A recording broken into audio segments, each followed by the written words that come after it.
pagi Pak Ari. Bagaimana kabarnya nih hari ini Pak? Pagi Pak, alhamdulillah pagi ini sehat walafiat. Syukur alhamdulillah ya. Di sini saya ingin membicarakan mengenai rencana supervisi Pak untuk pembelajaran IPS yang Bapak ampu di kelas 8 yang akan Bapak laksanakan itu Pak ya. Silakan Pak. Baik, untuk yang pertamanya, apa sih Pak tujuan dari pembelajaran tersebut Pak? Tujuan pembelajaran yang saya laksanakan di kelas yaitu untuk meningkatkan pemahaman siswa tentang peran lembaga sosial di masyarakat Pak. Oh, mengenai lembaga sosial ya. Wah, materi yang sangat menarik Pak di sini. Nah, lalu dari materi itu bagaimana sih metode pembelajaran yang akan Bapak terapkan? Metode pembelajaran yang saya terapkan yaitu project based learning dan diskusi kelompok Pak. Wah, baik Pak. Saya ingin Bapak ini lebih memfokuskan ya pada kegiatan diskusi kelompoknya Pak ya. Nah gitu, Bapak bisa menggunakan format pengamatan yang saya berikan gitu ya Pak ya. Baik Pak. Terima kasih Pak Ari atas waktunya. Sama-sama Chris.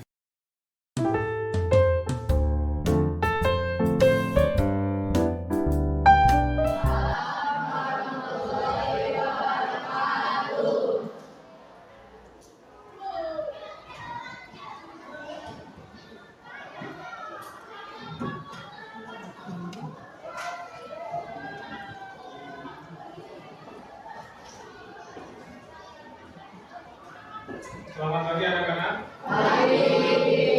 Bagaimana kabar kalian hari ini? Alhamdulillah luar biasa. Allahu Akbar. Biasa, alhamdulillah ya. Hari ini kita akan belajar pelajaran ilmu pengetahuan sosial. Ya. Namun sebelum kita mulai kepada materi, seperti biasa kita akan berdoa dulu. Untuk hari ini doa dipimpin oleh siapa? Doa Idil. Kepada Idil persilakan. Seluruhnya siap. Sebelum belajar mari kita membaca terlebih dahulu. Bismillahirrahmanirrahim. Bismillahirrahmanirrahim. Alhamdulillahirabbil alamin. Alhamdulillahirabbil alamin.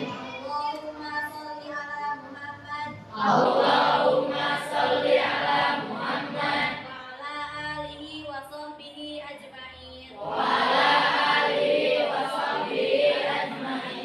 Raditu billahi rabba bil islami dina wa bi Muhammadin nabiyyan wa rasula. Rabbana ighfirli wa liwalidayya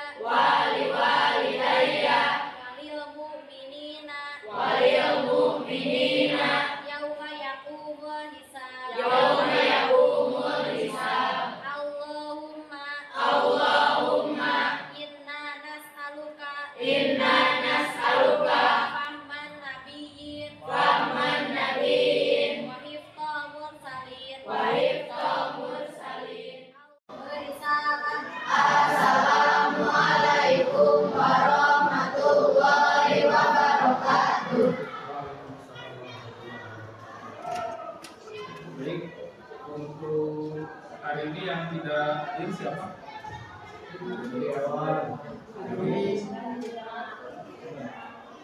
Dan Hendriawan. Ya, Keterangannya apa Hendriawan? Hendriawan sakit. Putri? Fajri? Nggak ada keterangan. Baik.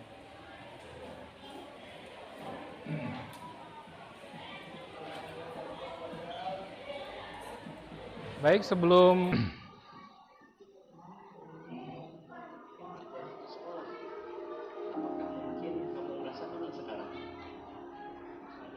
Baik, silakan dibuka buku kalian. Semangat bangun pagi-pagi. Karena itu, bagaimana membosankannya di sekolah. Apalagi hari Senin, rasanya badan lengket banget di kasur. Sampai di sekolah, di depan kelas seolah cuma pajangan yang tidak menarik untuk kita perhatikan. Apalagi waktu buka medsos dan lihat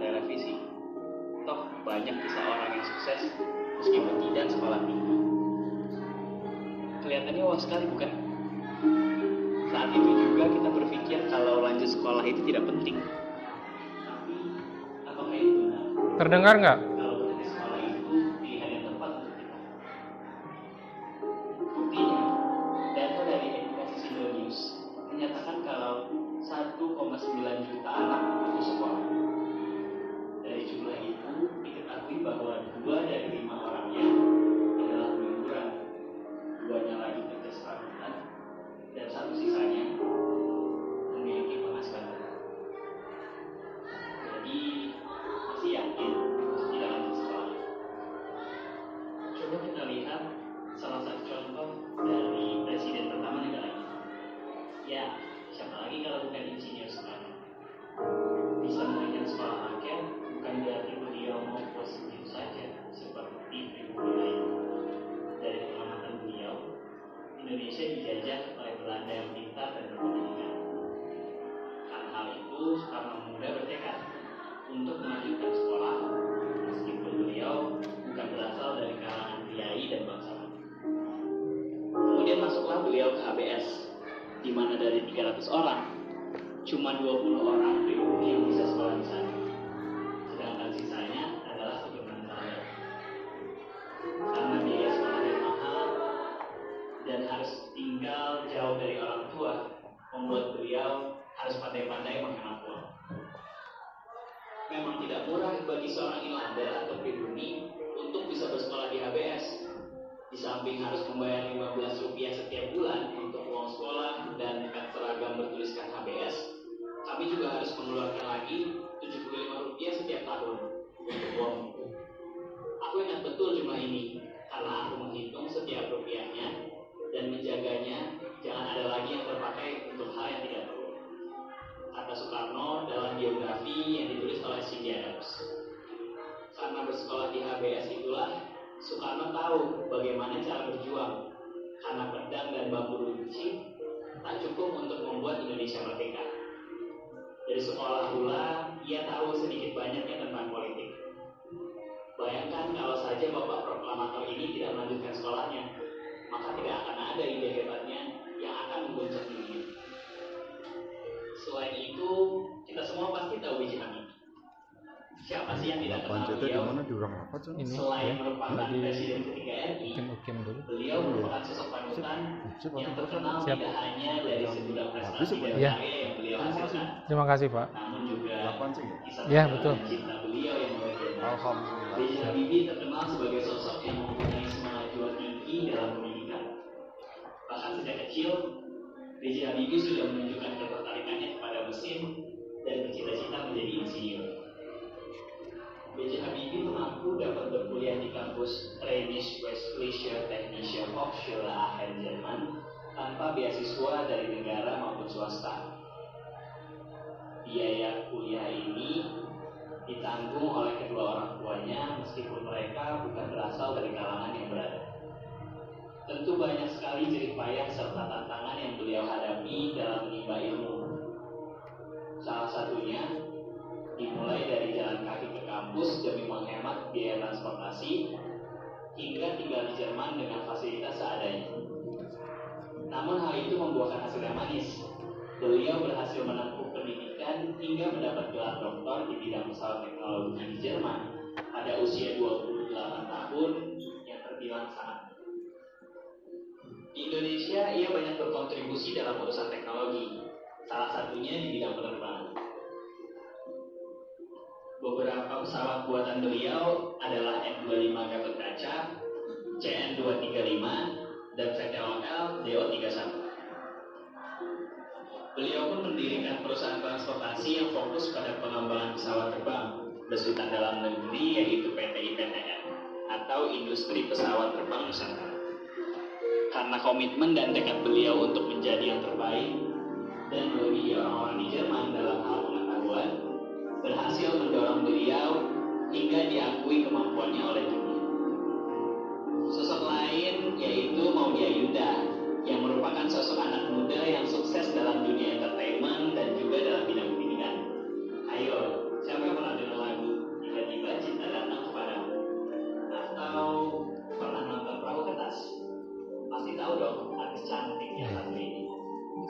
tidur, hei. Nah, hei. Maudi mengaku hal yang disukainya sejak kecil yaitu belajar.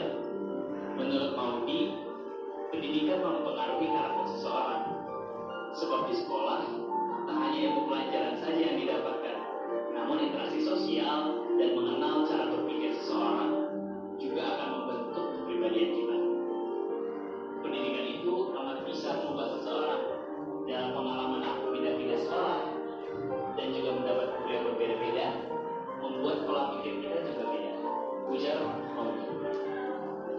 Ia juga mengatakan pendidikan bisa menjadi bekal untuk pemberdayaan perempuan sehingga bisa mandiri dari sisi ekonomi di tengah kemajuan zaman yang sangat pesat. Maudi melanjutkan kuliah S1 di luar negeri dengan mengambil jurusan PPE atau Politics, Filosofi, and Economics di salah satu universitas bergengsi dunia yaitu Oxford University pada tahun 2013. Selain itu, Maudi kerap aktif dalam menjadi pembicara di berbagai forum internasional. Ya, itu tadi video motivasi agar kita semua sebagai siswa terus aktif dalam proses belajar, ya. Karena tadi sudah ada contoh-contoh yang menginspirasi seperti dari siapa tadi yang pertama? Insinyur Soekarno, itu presiden kita yang ke-1. Kemudian siapa lagi artis kita? B.J. Habibie, arsitek atau pembuat pesawat terbang, ya. Bagaimana tadi kisahnya? Kemudian yang artis itu siapa? Maudi. Yang terakhir Kang Emil atau Ridwan Kamil. Itu merupakan sosok-sosok yang menginspirasi di dunia pendidikan kita, ya. Apa kalian tidak tertarik? Tertarik tidak? Menginspirasi enggak untuk kalian? Ya, mudah-mudahan kalian juga bisa menjadi orang-orang hebat seperti beliau-beliau yang tadi ada di video. Ya, makanya oleh karena itu kalian harus benar-benar belajar dengan tekun, dengan rajin, ya, tidak sering bolos, tidak sering nongkrong di luar, apalagi pas jam pelajaran. Baik, selanjutnya. Di sini tujuan pembelajarannya yaitu peserta didik mampu mendeskripsikan lembaga sosial. Tadi sudah ada gambaran ya, lembaga sosial itu seperti apa. Sudah terbayang tidak dalam pemikiran kalian, lembaga sosial itu seperti apa? Ya, tadi kan ada yang menyebutkan Pak kerja bakti. Berarti dalam lingkungan masyarakat itu ada yang namanya aturan atau ada norma. Kalau tidak ikut kerja bakti bagaimana? Tadi ada denda, ada sanksi ya. Dari siapa? Dari bisa ketua RT ataupun ketua RT. Pokoknya yang ada di lembaga sosial tersebut. Oke. Selanjutnya, tadi video sudah. Nah, perhatikan gambar motor yang ada di depan ini. Apakah motor ini bisa berjalan dengan sendirinya? Tidak bisa. Kenapa? Karena ada manusia yang mengendarainya. Kenapa lagi? Ada mesinnya. Ada apa lagi? Ada apa? Gas. Emang motor pakai gas? Hah? Ada bahan bakarnya, ya. Kalau misalkan gas itu untuk di rumah tangga ya, untuk masak biasanya. Nah, kalau mau jalan baru kita gas seperti itu. Tapi komponen-komponen utama yang ada di dalamnya itu bisa berupa mesin, rem, bahan bakarnya, pelek, ban dan sebagainya. Itu suatu komponen-komponen penting yang ada di dalam sebuah motor. Bagaimana kalau motor tidak ada remnya? Blong, maka di sana kita akan bisa mengakibatkan kecelakaan. Bagaimana motor kalau tidak ada bannya? Tidak akan berjalan ya. Bagaimana kalau tidak ada bensinnya? Bisa jalan nggak? Bisa jalan, paling didorong. Ya, seperti itu. Tetap saja di dalam sebuah motor ini harus ada komponen-komponen penting. Silakan kalian perhatikan, itu gambar apa? Gambar apa? Yang pertama ada gambar bank. Termasuk lembaga sosial enggak? Termasuk lembaga sosial. Rumah sakit, apalagi rumah sakit ya, pasti ada struktur kelembagaannya. Selanjutnya, sekolah, pasar, tempat orang berinteraksi dengan lingkungan yang lainnya. Untuk mendefinisikan lembaga sosial, kalian dapat mengamati berbagai hal yang ada dalam aturan di masyarakat. Kalian dapat mengidentifikasi aturan di masyarakat seperti tadi apa? RT, kelurahan, sekolah, gudang, dan sebagainya. Untuk mencoba hal tersebut, ya, kita bagi kelompok dulu berdasarkan gambar yang sudah nanti akan Bapak berikan kepada kalian. Nah, kalian sesuaikan dengan temannya, sama tidak gambarnya. Kalau sama berarti kelompok kalian dengan teman tersebut. Ya, misalkan gambar sekolah, kalian cari teman yang gambarnya sekolah juga. Kalau gambar rumah sakit berarti dengan yang gambarnya rumah sakit. Bisa ya? Baik. Nanti kalau misalkan ada temannya yang tidak berbagi kertas tersebut, kita uji lagi.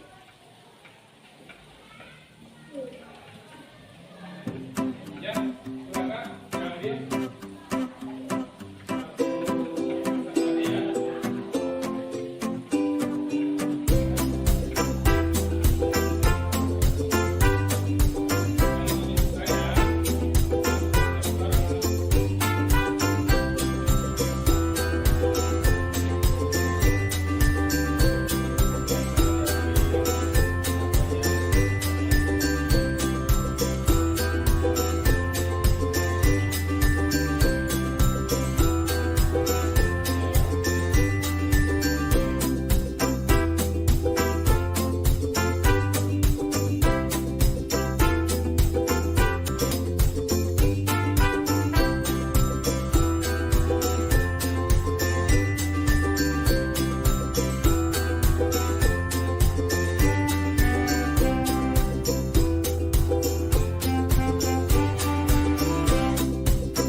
Waalaikumsalam warahmatullahi wabarakatuh.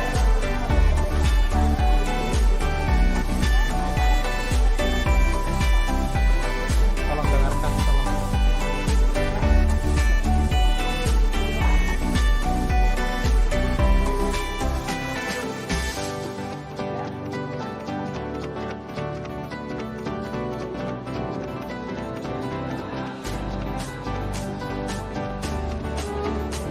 Waalaikumsalam warahmatullahi wabarakatuh. Baik, selanjutnya kelompok mana yang belum? Ini kelompok ini. Kelompok Suhendar dulu. Belum. Oh, ini dulu, silakan. Apa?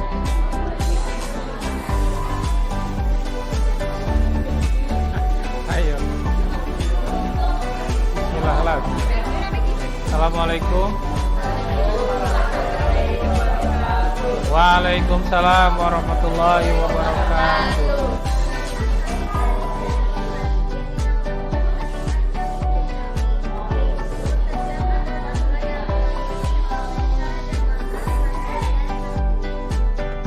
Ya, silakan. Ilyas.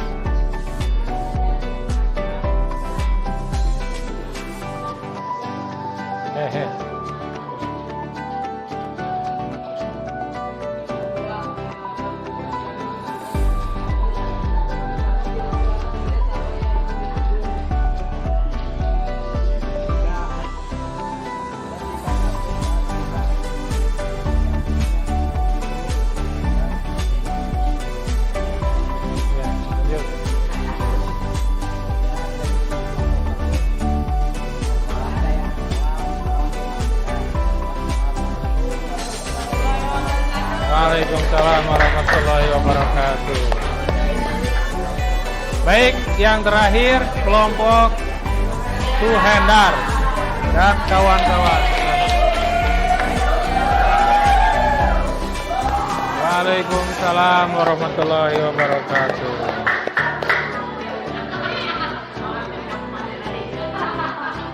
Oke ya,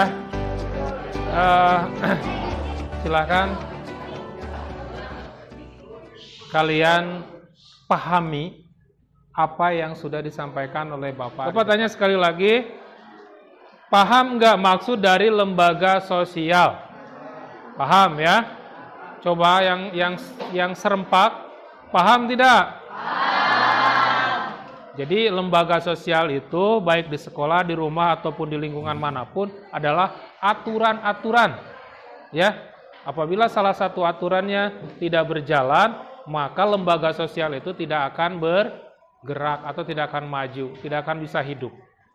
Ya, baik, anak-anakku sekalian, mungkin untuk materi hari ini Bapak cukupkan sampai di sini, tetapi Bapak minta tugas untuk minggu depan, ya, tugas minggu depan, silakan kalian tulis, ya, di kertas apa saja atau di buku mana saja, tulis.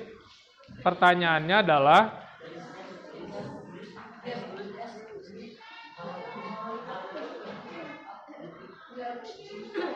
silakan kalian cari norma-norma yang ada pada lembaga-lembaga sosial. Sumbernya boleh di internet ataupun dari buku-buku yang ada di perpustakaan, silakan. Bebas itu sumbernya ya. Apabila orang tua kalian juga tahu, bisa ditanyakan sama orang tuanya. Sebutkan norma-norma yang ada pada lembaga-lembaga sosial kemasyarakatan. Lembaga-lembaga sosial kemasyarakatan. Sudah? Kalau sudah, mungkin itu saja materi dari Bapak. Mudah-mudahan kalian bisa mengerti dan memahami apa yang Bapak sampaikan. Sebelum kita menutup acara atau pembelajaran hari ini, alangkah baiknya kita berdoa dulu. Silakan berdoa dipimpin oleh Aidil.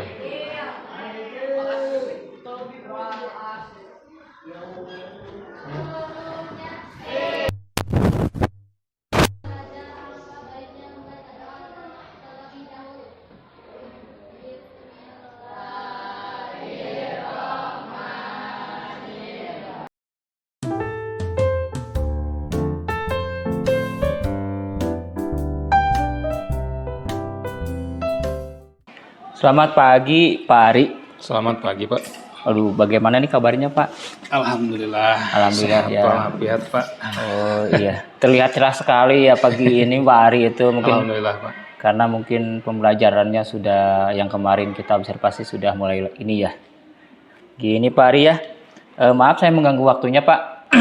Tidak apa-apa. Ya, hari ini saya sengaja mengajak ya ngobrol-ngobrol saja dengan Bapak ya. Kita berbincang mengenai hasil dari observasi kemarin yang Bapak lakukan di kelas ya Pak. Silakan, Pak. Baik Pak, di sini saya akan menanyakan pertama itu bagaimana sih kesan Bapak waktu kemarin diobservasi? Menurut pribadi saya sih alhamdulillah Pak ya. Ya, Kegiatan berjalan lancar dan siswa pun terlihat antusias mengikuti pembelajaran yang saya sampaikan kemarin, Pak. Gitu. oh gitu ya. Ya saya juga dari belakang gitu Pak ya, saya melihat bahwa pembelajaran kemarin yang Bapak sampaikan terlihat bahwa siswa itu lebih antusias gitu ya. Ya Bapak telah menggunakan metode-metode pembelajaran yang tepat dan sesuai gitu ya Pak ya. Alhamdulillah. Yang Terima dirancang kasih. kemarin betul.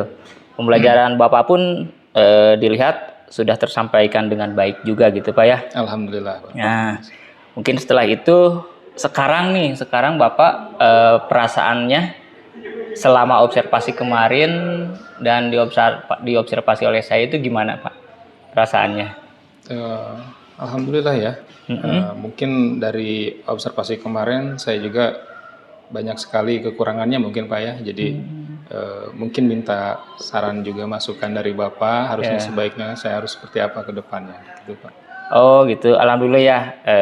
Pertama saya merasa senang gitu ya Pak. Ikut senang juga kalau Bapak seperti itu. Nah, kalau begitu mungkin kira-kira nih Pak, kira-kira kekurangan Bapak dalam pembelajaran yang kemarin seperti apa sih Pak? Kalau menurut saya sih kemarin itu dari segi pemberian waktu ya. Oh Jadi, ya, ya, efisiensi waktu ya Pak ya. efisiensi waktu. Jadi Iya, betul. kita itu untuk mengkelompokkan siswa itu butuh waktu yang lumayan banyak lah. Gitu. Oh iya. Kemudian dari media pembelajaran pun sepertinya kurang gitu ya. Maksudnya Iya. kurang di sini kadang kita memerlukan media pembelajaran yang sesuai dengan anak yang misalkan ini berdiferensiasi ya seperti itu Pak. Oh iya. Jadi untuk minat anak seperti ini kita masih kekurangan gitu. Oh gitu ya, mungkin yang pertamanya dalam alokasi waktunya. Ya. Yang kedua yang saya pahami ya, yang keduanya itu mengenai metode pembelajaran dan yang ketiga mungkin apa satu lagi metode Media pembelajaran. dan medianya ya.